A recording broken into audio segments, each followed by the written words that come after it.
Hello, everybody, and welcome back to You Exchange, the podcast where I exchange my user experiences to change them, and yours for the better. I'm Jeremy, a mentor and senior user researcher with over 8 years of experience and a background in neuroscience. Throughout my career, I've had the privilege of engaging with hundreds of users around the world, spanning across Europe, the USA, Africa, and India. This has allowed me to deliver actionable insights that have improved user experiences with nutrition, automotive, delivery, and e-commerce sectors.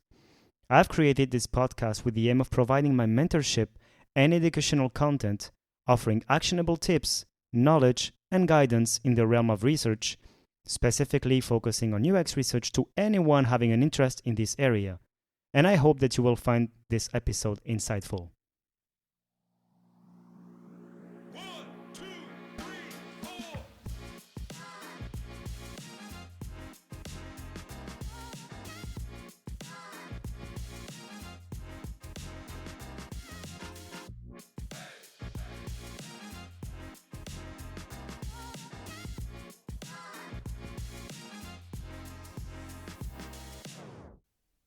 Hello, everybody, and welcome back to You Exchange. Very happy to be back, and for today's episode, we will kickstart a 3-episode series dedicated to mental models. Why did I choose this topic? Well, because it's a not so known area of UX and UX research. It is oftentimes overlooked, and if it's not overlooked, it's oftentimes misunderstood.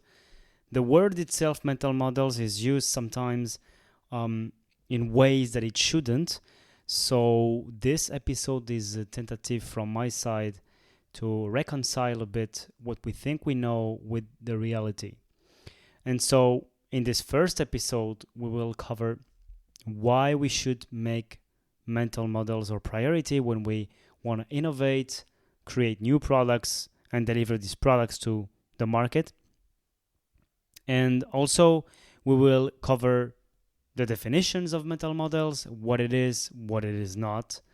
Then we will move on to its importance in UX design and what you can do when you have a quote-unquote mental model mismatch. And then you will see in the next episode the core of this 3-episode series, which will be how you can make a mental model map.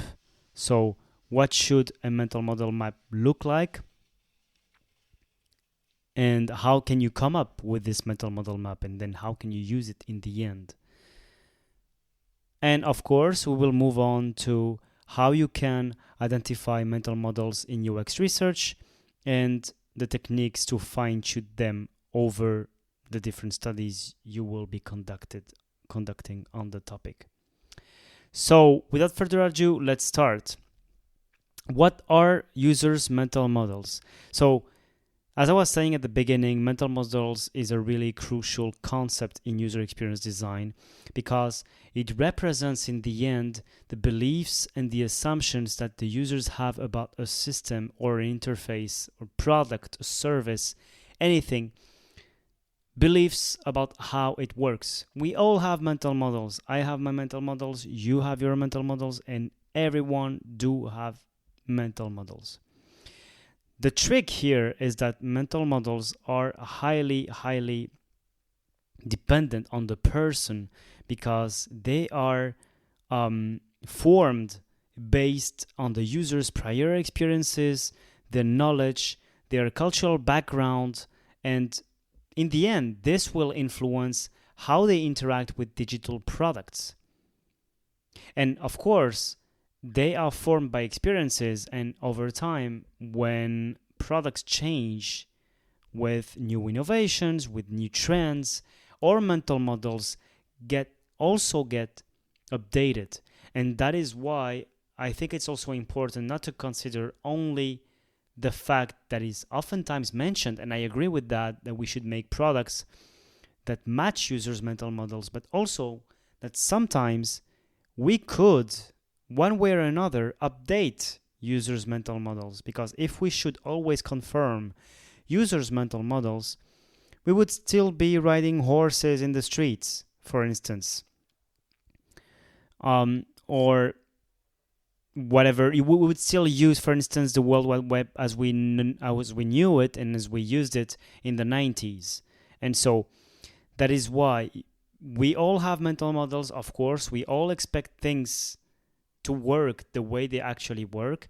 And it's true that sometimes when new products emerge, it doesn't work as expected, and it can be frustrating at first, but also, and this is maybe a touchy point here, also sometimes through learning, we discover that some new ways of interacting are way better.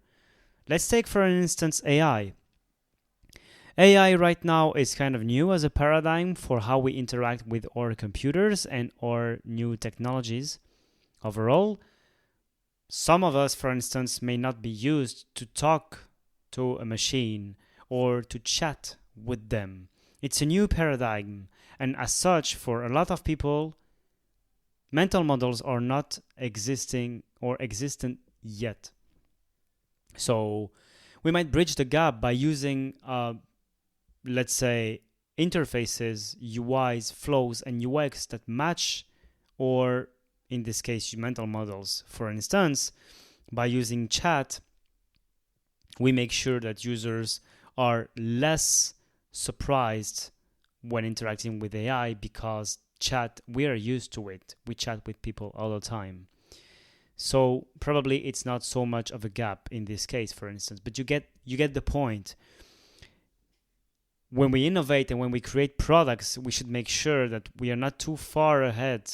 We are not too far apart from users' mental models, but at the same time, radical innovation and disruptive innovation can create real mismatches with users' mental models, and it will be important to find ways to update those users' mental models to improve them. And so this is also another topic that is not always covered in the literature about mental models, about this topic in general, but I want to address it here today. So this is what we're gonna see, and you might already have seen in the past episodes some content about card sorting and tree testing.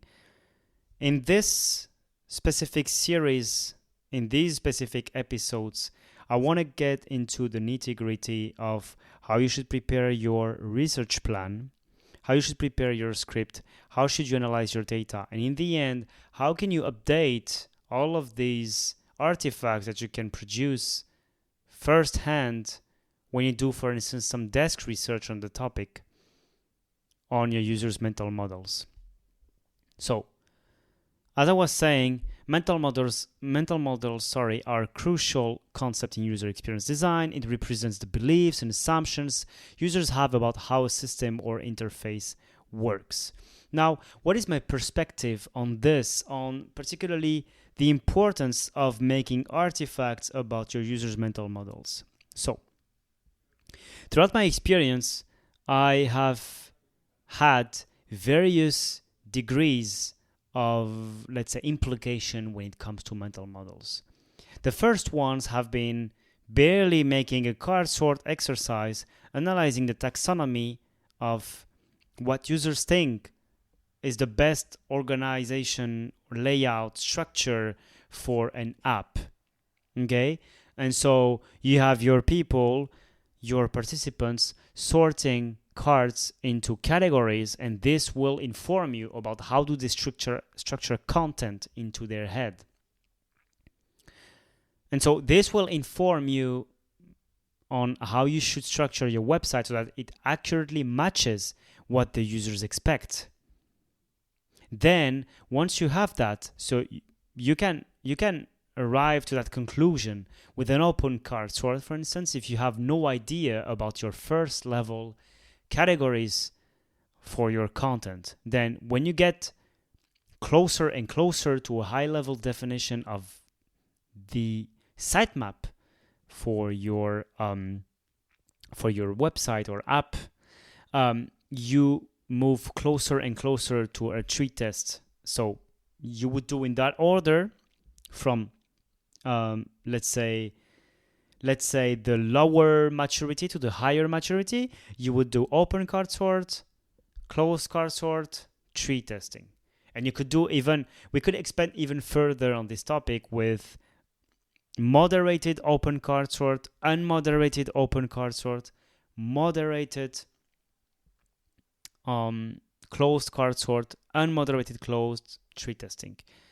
And then, of course, in between each open and closed, you can add the hybrid card sort. So that works well if you have an idea and if you're pretty confident about one of your or several of your high level, first level categories, but not all of them. So you want to leave your users a bit free in terms of how we should define some first level categories. So this was my first experience, let's say, with mental models, barely asking users to categorize content on a website or an app. And this worked well. It helps to do the trick, let's say. However, it's only half of the picture, and maybe even less, let's say. So it informs you barely about one thing: how users categorize content. That in itself is not necessarily a mental model. It's one piece of the puzzle. It informs you about one aspect of how their mind works and categorize content. It doesn't tell you how they expect something to work entirely. So a sitemap, an information architecture, is only one piece of the puzzle. How you should organize, frame your content, and place it in a way that makes sense. Yeah, sure, but it's only one part of the puzzle. Then I moved on to, let's say, higher level fidelity when it comes to defining an information architecture with tree testing. So in past experiences, I had identified an information architecture that made sense for my users, and then I made recommendations to product managers who defined the information architecture. And then when this was done, we evaluated it with tree testing. And that, in a way, also informs you a bit more about users' mental models, because it also tells you, let's say, an additional part of the story, which is where would they look for in order for them to accomplish a given task that you give them. But ultimately, and that is a bit of an issue that I had with the content that you can find online about mental models, is that if you look really quickly, if you look up this content really quickly, you will find mental model and directly being associated to card sort or tree test, which is great because it's one part of the story. I'm not denying that, and it's really, really useful, and you should do that, absolutely. But just keep in mind, it's not the only thing about mental models. And so that's what I want to cover in this 3-episode series. And of course, I do not claim to be an expert in mental models, absolutely not. And by the way, I will link all the resources that I am basing my assumptions and my declarations on. And I highly encourage you to review all these resources from people who are way more knowledgeable than me. I just want to share what I know, but it's not 100% of the picture. Just keep that in mind. And if you want to be a good researcher, you should always look up your sources by yourself as well. So, coming back to the topic, why is making mental model mapping, and at least having a representation of your mental model, really important? Well, it will give you clarity on what are your users thinking about when they use your product or your service. What do they expect from it at several points in the user journey?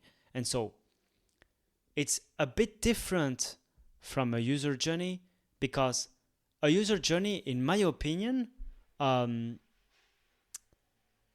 is really, it's a bit more, it's centered on the user. Yes, it's centered on the user, but for me, it's a bit more centered on the product. So we want to map the different stages the users go through when they use a product. And we want to map the stages from the user with the product that they are using. And we add on top of that their feelings, their thoughts, and the like. A mental model is not necessarily linked to a product in particular. So, yes, it can be a product, but it can also be a category of product. It can be a category of services, and it's informed by the competition. So, and it's also a bit more, let's say, tilted towards cognition. So it's more task oriented, let's say. And so, in a way, I would say probably it has less dimensions than a customer journey. We don't consider necessarily the feelings, for instance. We just consider what do they want to do, and we want to get really into the nitty-gritty of what they are doing step by step. So, for instance, if I want to send an email, I open my laptop, I launch my browser, for instance, I log in, and when I log in, what does happen? What am I thinking? Okay, probably I will input my password. Probably I will log in with third party, whatever. So this is really like you should decompose all the steps the user is making to the finest level of detail possible, let's say. And it's really what the user expects and what the user does and why they're doing it, let's say. So it's really task oriented in my opinion. So for me, it's really important to make this mental model map because it will give you clarity on what people are thinking. And then I will cover what I refer to when I speak about mental model maps, but basically it will also give you some clarity on how your company is solving it right now, because in a nutshell, a mental model map has kind of two streams. The first one is what your users is trying to accomplish, and then the second one, in front of that, you would represent what your product is actually providing to your user for them to accomplish this task or this goal or this action, let's say. And so it also gives you clarity on what you as a company or as a team are providing to the user. And what is really interesting to me, and this is even more important if you join a company or a team recently, for instance, and you do not have a full knowledge or understanding about the product that you're working on.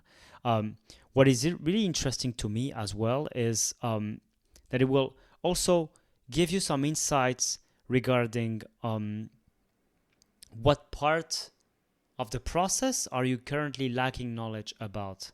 So for instance, if you know that your users are trying to accomplish some tasks, but you don't know, for instance, how you are providing this currently in your interface, or the opposite, you know that you have something in your interface that exists, like let's say a menu, a button, whatever, you have something, but you don't know what it would be used for. So for me, it's also a way to map out the existing knowledge that you have about a user and at the same time the company or the product. So it's really, really interesting. So that's my take on why you should always make a mental model. Also because mental models help you understand like the bare bones of your service or product. So because, and coming back to this idea that mental models are frequently associated to card sorting and tree testing, and rightfully so,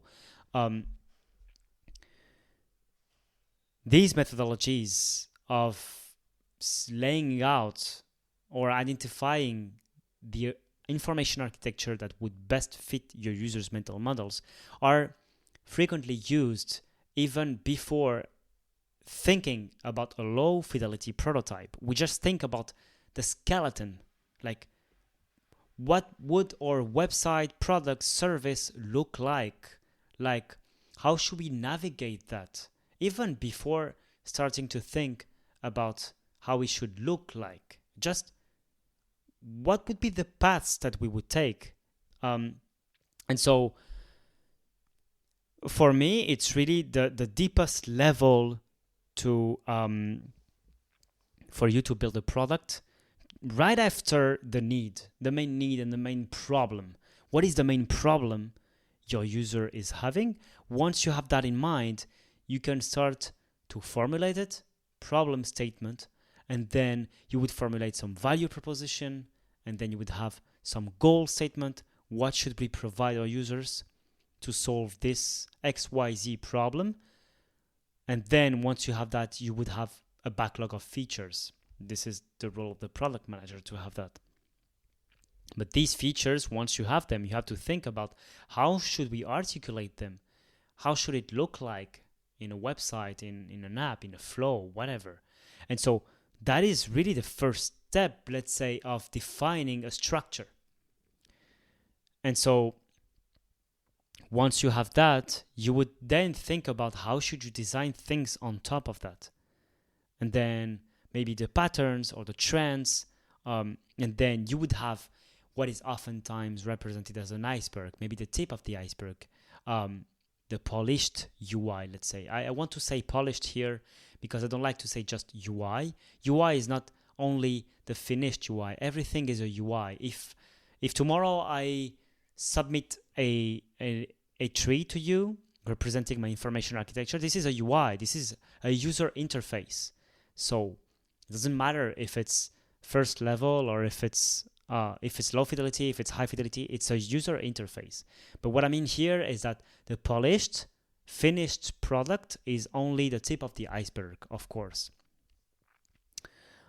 So I hope that by now you would have understood that mental models are highly subjective, highly individualized. Each user has a unique mental model because each user and each person is different. They all have different experiences. They all have different cultural context, let's say. And so everyone, to some extent, will vary in their expectations. But of course, and that is the theory behind sampling, if you know already what is your target audience and that they have similar needs, similar problems, similar expectations, you will find commonalities into them when it comes to mental models, of course. And that is the goal of sampling and recruiting participants that are representative of your end users. Of course, you should know that mental models are based on what users believe about the system. It's not based on factual knowledge. So users are not experts of a system. They might be quote unquote wrong about how it actually works. They are right in a way that in thinking about how it should about how it should work. Because in the end, they are the users. So you should always provide a product that matches their expectations and their needs. However, their understanding about how it works might not be accurate, and that is why there is oftentimes mismatch between what they think, how they think a product works, and how it actually works. And of course, as I said at the beginning, mental models from users evolve through time. For instance, let's take an example: the iPhone. So I'm an iPhone user, and I remember when Apple made the touch button. I don't know how that's called, to be honest. The main home button disappear, let's say, and that they used the swipe up to come back home or to switch apps and so on.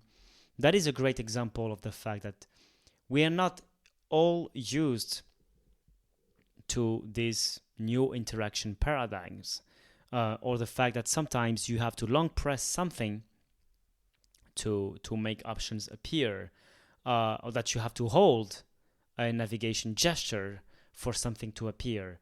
This is new, relatively speaking, to our use of technology. This is kind of new, let's say.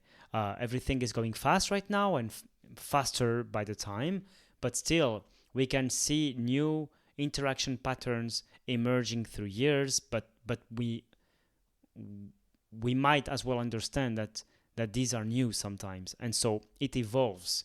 With new technologies, our mental models will evolve as well. So, before wrapping up, the last idea I wanted to cover is that, of course, mental models are crucially important in UX design because it will help you as a designer or product manager to create a product that is intuitive.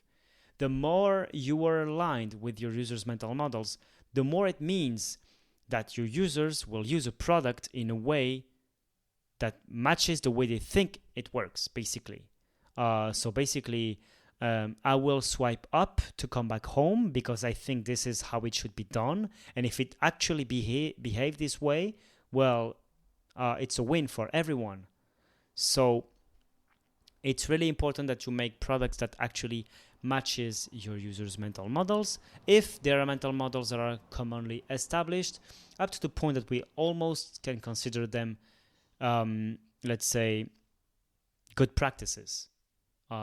If I add a product to the cart on an e-commerce website, I expect some kind of confirmation at some point. I expect the cart to have some kind of pop-up probably, or a notification, or a little one number besides the cart button, or anything letting me know that I actually added my product to the cart. So I would argue that a lot of the best practices we define as best practices now are actually the result of our mental models being consolidated through time and through the use of a lot of patterns that have been consolidated. And you will actually understand why I'm saying that it's actually dependent on the culture.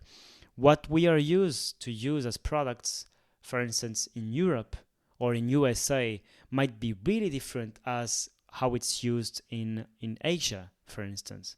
I remember back then, I think it was 5 years ago, 6 years ago, when I did some research spanning across Europe and Japan. I was astonished to see how Japanese websites were actually really different to European counterparts, for instance. Maybe it changed over the years. I actually have no clue right now. But I remember, for instance, comparing some cultures. Some cultures had websites that were way more crowded. Some others had websites that were more polished. Some made way more use of the red color, for instance, whereas some others associate red color with danger. So the point here is really to remember that the mental models are also, of course, dependent on the culture. And so what happens when you have a mental model mismatch? You have two ways to solve that. So the first way, and it's oftentimes the one that is cited, it's basically you as a designer or the product manager or the one providing the product, you should make sure that you actually conform to your users' mental models. You provide a product that is actually easy to use. You want to reduce the friction as much as possible. That is, of course, the easy path. How can you do that? And we will cover that in subsequent episodes. Of course, one way, for instance, as I said, is one part of the story, is actually organizing your content so that it matches the way your users thinks about this and where your user would think to about the place that they should find this content. So That is what I refer to as a skeleton. If your skeleton is not good, you might have the best UI ever, the best polished UI ever.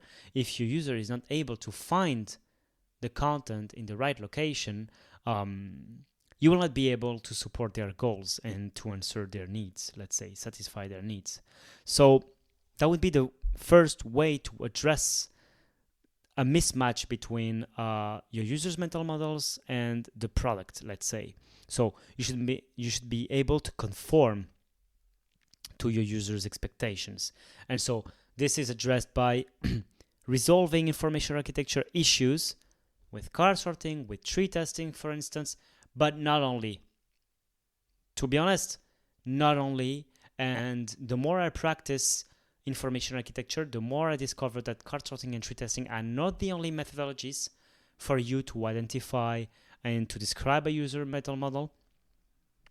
As always, make sure you triangulate your research. Make sure your insights come from various sources that are informed from various sources.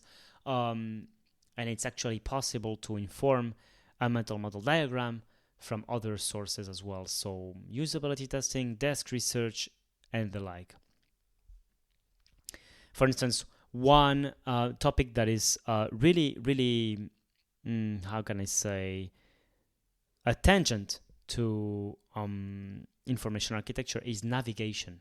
So for me, information architecture is the first step, of course, but navigation is really close in the steps you should take towards the finished product to information architecture. Because you can have a great information architecture, but it's the navigation itself. So by navigation, you can understand it as the flow, how you can go from one point to the next. For instance, one really simple example. Your information architecture is your sitemap, basically. You have home, imagine, support, profile, settings, whatever. Let's say you're on home and you click on settings and you land on settings. Right, okay, you align with your user's mental models, let's say. If you like a back button, for instance, maybe it's not needed, but oftentimes it is, and we can imagine that it would be useful. That, for me, belongs to the field of navigation, because the back button itself doesn't belong to your sitemap. It's not a menu in itself. It's not part of the skeleton. However, it's an asset, and it's a tool, let's say, a component, whatever you want to call it, that will help your users navigate from one point of your product to another point of your product. So that is why information architecture and navigation go hand in hand, of course. And so mental models as such not only take into account information architecture, but also the back button. For instance, not only the back button, but also navigation, I meant. You can easily imagine that even if your website is well made, if you cannot navigate easily from one side to the other,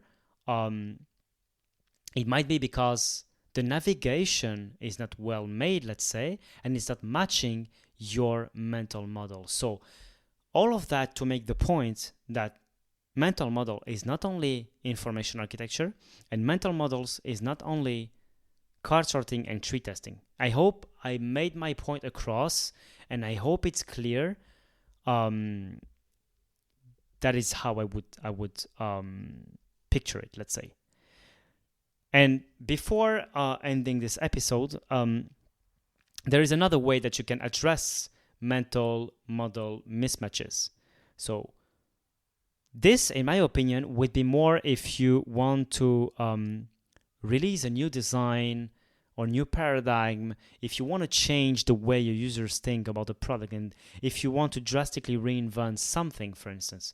It might not be in all situations, but as far as I'm concerned, I see it more being the case for new products.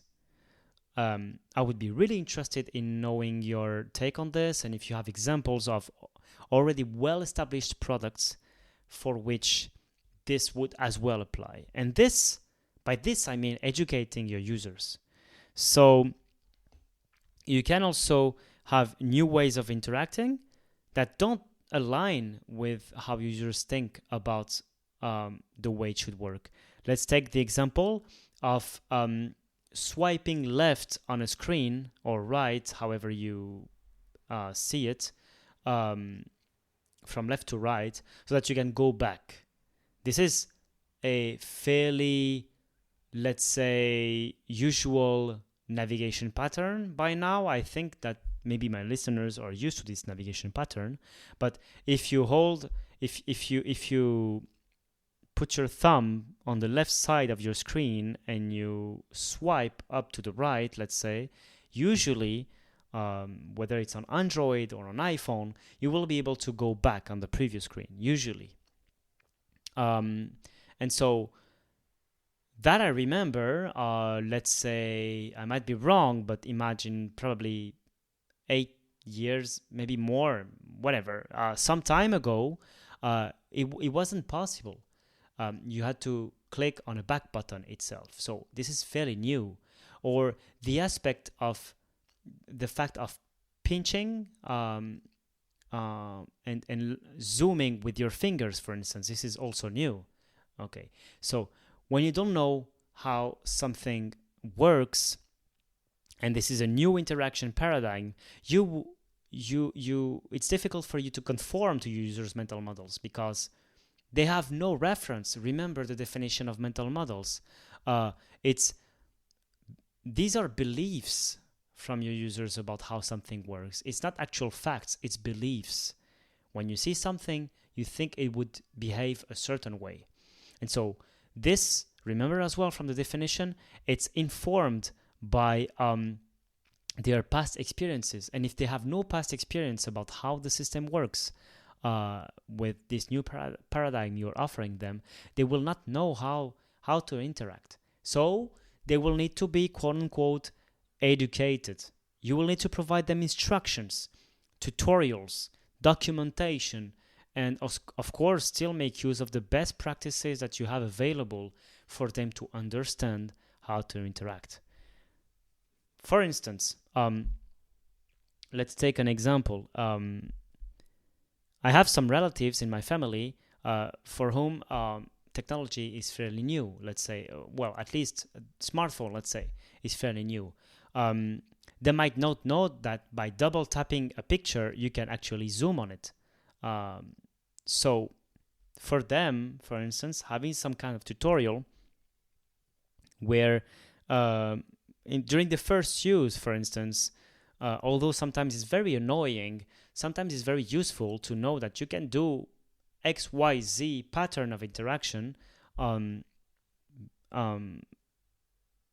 being helped and having more information on how you should do it. So for instance, a tutorial, it can also be a documentation, it could be a video providing instructions, but at least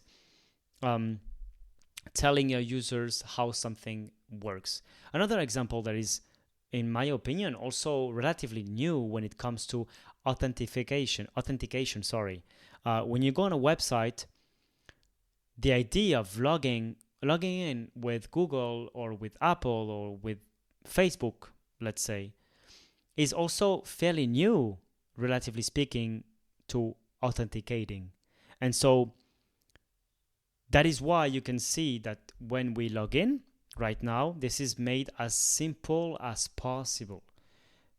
Simple copy. Log in with Google, log in with Facebook, log in with Apple. It's really, really simple. It's one button. And so even people who are not used to this system will find it fairly simple because they're naturally guided. So that is another example, for instance.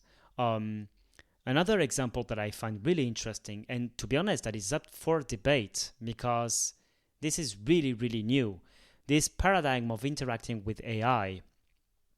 So I see in a lot of websites, for instance, this icon being used to indicate that AI can do all sorts of stuff. So